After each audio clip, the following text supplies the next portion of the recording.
பிரணவப் பொருளே, விநாயகப் பெருமானே, உங்கள் திருவடிகளுக்கு என் அன்பு வணக்கம். நல்லிசை செல்வரான நாரதருக்கு நல்வாழ்த்துக்கள். எம்மை அழைத்த காரணம்? புண்ணிய நதியாக விளங்கிய பொன்னி அகத்தியரிடம் சற்று வாய்ப்புடுக்காக பேசியிருக்கிறார். அதன் காரணமாக பூமண்டலத்தில் ஆறாக ஓடிக்கொண்டிருந்த அவளை அகத்தியர் தன் கமண்டலத்திற்குள் அடைத்து வைத்திருக்கிறார். அடக்கத்துடன் நடக்க வேண்டிய பெண்கள் அத்து மீறி பேசினால் பெரியவர்கள் கண்டித்து தண்டனை கொடுக்கத்தானே செய்வார்கள். உண்மைதான். ஆனால் ஆறில்லா ஊருக்கு அழகு பாழ் என்பார்கள். அப்படி இருக்க இந்த தமிழகத்தில் ஓட வேண்டிய நதியை தன் சொந்த காரணத்திற்காக அடைத்து வைத்து விட்டால் இந்த மண்ணில் வாழ வேண்டிய உயிர்கள் எல்லாம் என்ன ஆவது? அப்பப்பா, இது பெரும் பிரச்சனை, மாபெரும் பிரச்சனை. இதற்கு தாங்கள் தான் நீதி வழங்க வேண்டும். சரி, இதற்காக நான் என்ன செய்ய வேண்டும்? எதற்கும் முன்னின்று நல்வழி காட்டும் தாங்களே இதற்கும் பொறுப்பேற்று ஒரு வழி காட்ட வேண்டும். எப்படி? அகத்தியர் கமண்டலத்தில் அடைத்து வைத்திருக்கும் அந்த பொன்னி நதியை நிரந்தரமாக தேக்கி நிறுத்தி விடாமல் மீண்டும் இந்த மண்ணிலே ஓட விட்டு பொன் விளையும் பூமியாக்க வேண்டும். அதாவது அகத்தியரின் கமண்டலத்தில் உள்ள நீரை கவிழ்த்து விட வேண்டும். அவ்வளவுதான். அதை செய்தால் போதும். இதோ இப்பொழுதே புறப்படுகிறேன். நாராயண்.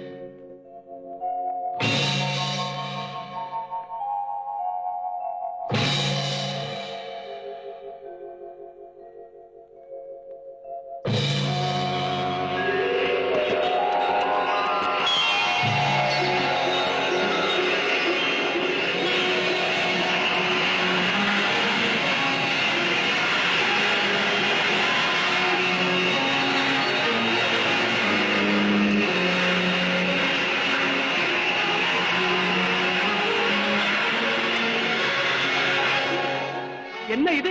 இந்த காக்கை வந்தா என் கமண்டலத்தில் உள்ள பொன்னி நதியை கவிழ்த்து விட்டது. என்ன மாயம் இது? அகத்தியரே, காக்கை வடிவில் வந்து நான் தான் உமது கமண்டலத்தில் உள்ள நீரை கவிழ்த்து விட்டவர். எதற்காக அப்படி செய்தாய்? சிறுவன் வடிவில் வந்து சித்து விளையாட்டுகளை செய்து காட்டுபவனே, யார் நீ? உம்மோடு சற்று நேரம் விளையாட வந்த ஒரு பிள்ளை. அப்படிப்பட்ட பிள்ளையார்? பிள்ளை யார்? புரியவில்லையா?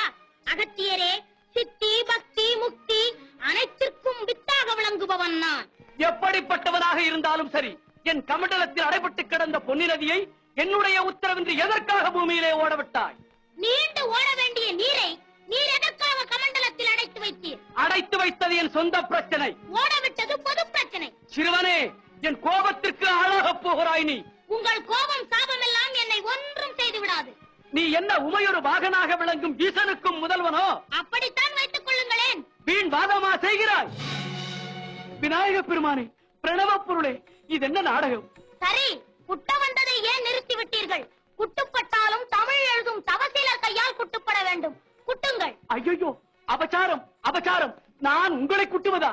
என்ன அகத்தியரே, என்னை குட்ட வந்து தங்கள் தலையிலேயே குட்டிக் கொண்டீர்? பிள்ளை வடிவில் யாரோ வந்திருக்கிறார்கள் என்று நினைத்தேன். வந்திருப்பது பிள்ளையாரே என்று தெரிந்ததும் என் தவறை உணர்ந்து நானே குட்டிக் கொண்டேன். வேதநாயகா, இன்று முதல் நான் மட்டுமல்ல, என் போல் தவறு செய்பவர்கள் எல்லாம் தங்களை தரிசிக்க வரும்போது அவரவர்கள் தலையில் குட்டிக் கொண்டுதானே தீர வேண்டும். அகத்தியரே, நீர் தவறொன்றும் செய்து விடவில்லை. ஆணவத்தோடு பேசிய பொன்னி நதியை அடக்கி புத்தி புகட்டினீர்கள். அவளும் தன் பிழையை உணர்ந்து திருந்தி விட்டாள். அதனால்தான் நானும் அவளை தமிழ் மண்ணில் ஓடவிட்டேன். இறைவா, தங்களால் இந்த மண்ணுக்கும் ஒரு புண்ணிய நதி கிடைத்தது. இல்லை இல்லை, தங்களால் தான் பொன்னிக்கும் ஒரு புது பாதை கிடைத்துள்ளது. அதனால் உங்கள் திருவாக்காலேயே அவளுக்கு ஒரு புது பெயர் சூட்டி விடுங்கள். பெருமானே, தாங்களே காக்கை வடிவில் வந்து என் கமண்டலத்தில் உள்ள பொன்னி நதியை கவிழ்த்து அதன் காரணமாக அந்த நீர் விரிந்து ஓடியதால் இன்று முதல் காவிரி என்று பெயர் பெற்று செழிப்போடு விளங்கட்டும். ஆஹா, அழகான பெயர். இனி இந்த மண்ணில் காவிரி தலையாய நதியாக விளங்கட்டும். வாழ்க நீர், வளர்க உமது தொண்டு. விநாயக பெருமானே, அனைத்தும் உன் செயல்.